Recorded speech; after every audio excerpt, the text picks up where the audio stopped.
All right, Coach, talk about first week of practice, your special teams unit, and what you're seeing there. You know, it's a lot of installation, just like offense and defense. We're trying to look at a lot of people, evaluate a lot of people every day, whether it be drill work or whether it be actual teamwork. You know, each day we've worked on certain phases, you know, whether it be one of the 4 core phases, which would be punt return, punting, kickoff or kick return. We've worked field goal primarily every day this week as well, except for today. So everybody's kind of getting a fair opportunity, trying to see where people, especially all the younger kids, see who can help, especially early.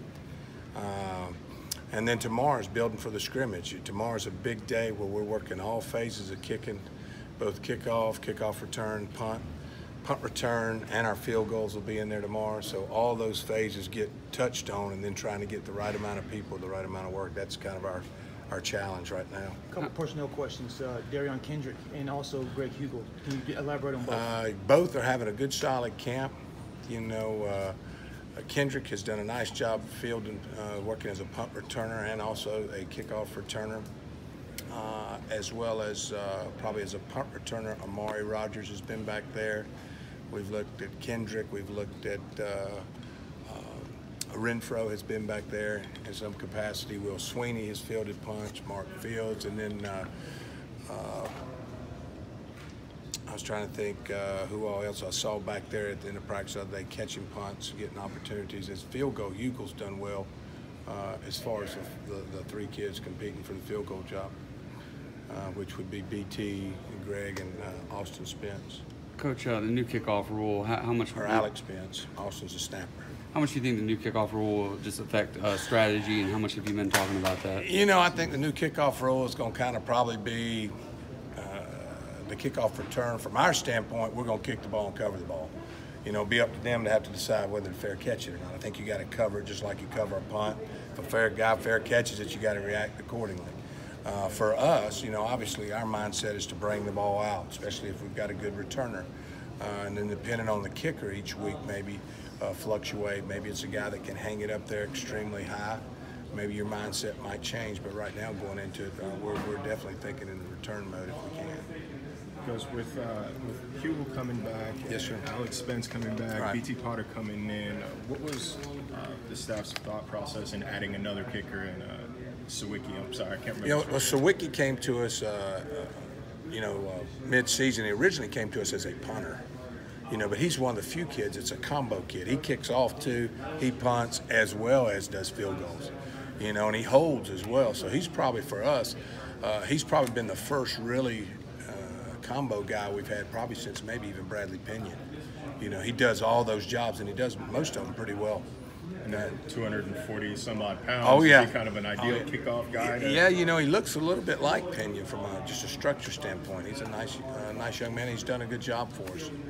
When it comes to the kickoff team, especially in the kickoffs, which one of those 4 guys is standing out as giving you a deeper ball? You know, we're going to put it down tomorrow, and I'll be able to tell you more next week. You know, tomorrow's going to be in the stadium, we're out of the way, and really thump it type environment. You know, we're going to each of them will get an opportunity to kick, and then we'll try to see where it lands for our return teams as well.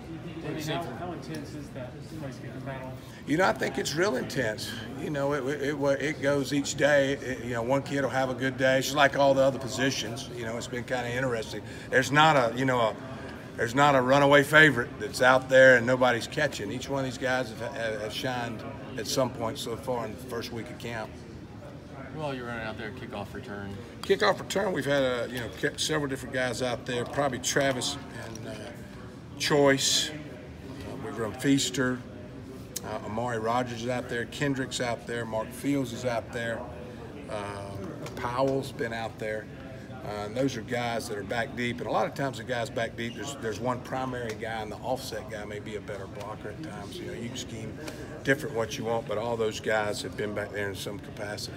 Any of these freshmen that have come in stick out to you as potentially being able to contribute in special You know, teams? I tell you what, there's a lot of them that's got really, really good video coming out of high school, and trying to get them breaking in the lineup. And some of the DBs we've got on this team had really good high school videos of special teams kids, and trying to make sure we get them looked at. And yeah, but there's some of these freshmen are really, really dynamic, and getting there, you know, probably for our team, being able to gel in special teams will there'll be a lot of getting the right chemistry, the right people out there.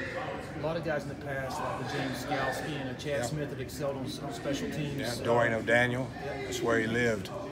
Kind of pointing toward that same group. Like to follow up on the first that question, what player do you see in that group? I'd say Spector would be a great kid to look out for.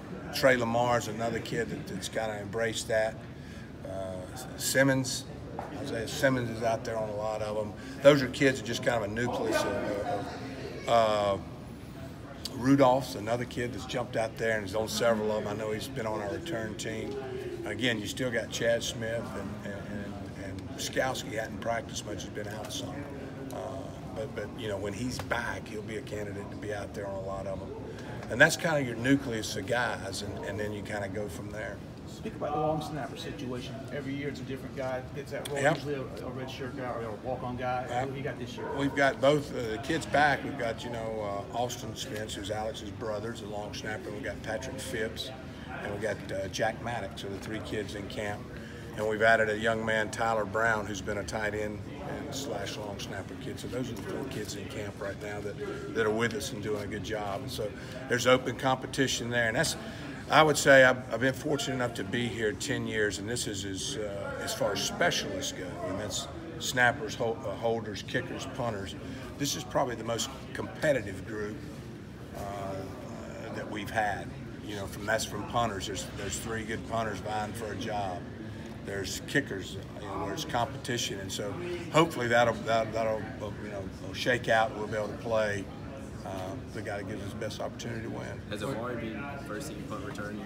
Yes, he has so far, but tomorrow's our big day to put it out there and see. Right now it's just been kind of practice, getting the schematic part down so that we can build towards a scrimmage. We don't get a preseason game, or we just get some scrimmages, and so we've got to put put him out there and see what will happen. But right now, he'll be the first to go out. What have you seen from him that makes him such a good returner? You got to be a good decision maker, and I see that in him. He has a good knack to catch the ball, and I think you got to understand the big object is to possess the ball, no matter what you're doing out there, and he does that. And then he makes good decisions with the ball.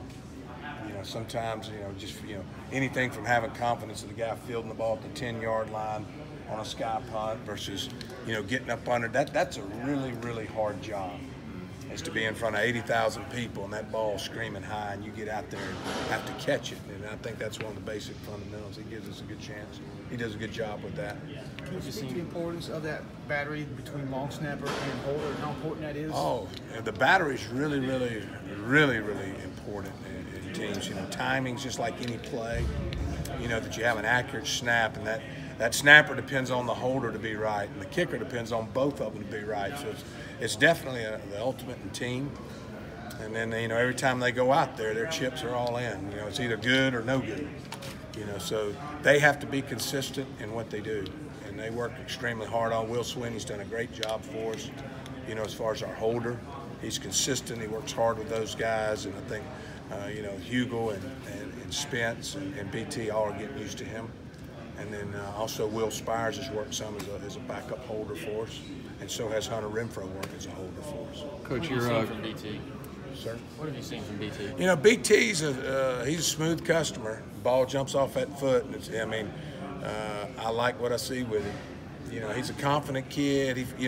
He's aware of his ability, and he's ready to do it. I like him. He's a good kid. He's a good guy to have on our team.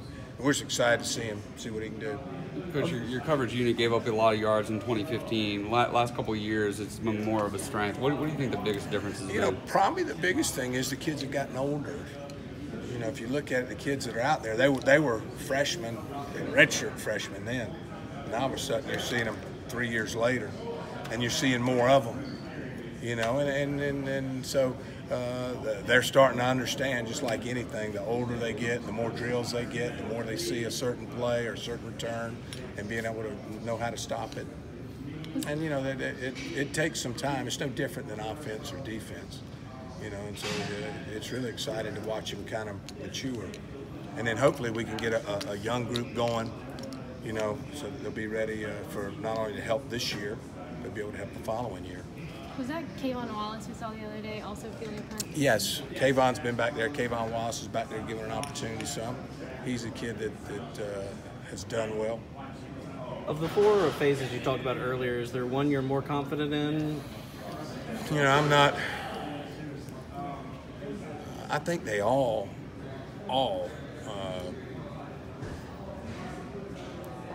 have their strengths and their weaknesses, and they all 4 have done pretty well. And it's hard to say sometimes when you're working against each other. You know, it's like looking out there at our offense and defense. You're saying, man, is our, you know, which sideline would you rather stand on? And it's hard to tell when you're competing against yourself. They each do some things good, and they each have an Achilles heel here and there. But, you know, for the most part, I'm excited about all 4 of them and what they bring to the table. Did Kayvon come to you, or did you sort of go over to him and pick him out of the group and tell him to come try things out? All right, punt returner? Yeah. You know, it was kind of, you know, Coach Sweeney and I visited about that, and I just said, hey, Coach, you know, this kid's, we've talked about it. He was really good in high school at it. We may want to try to give, you know, him maybe a kid that we can use. And the more kids we can use and play that are viable players, you know, the better off we're going to be. What makes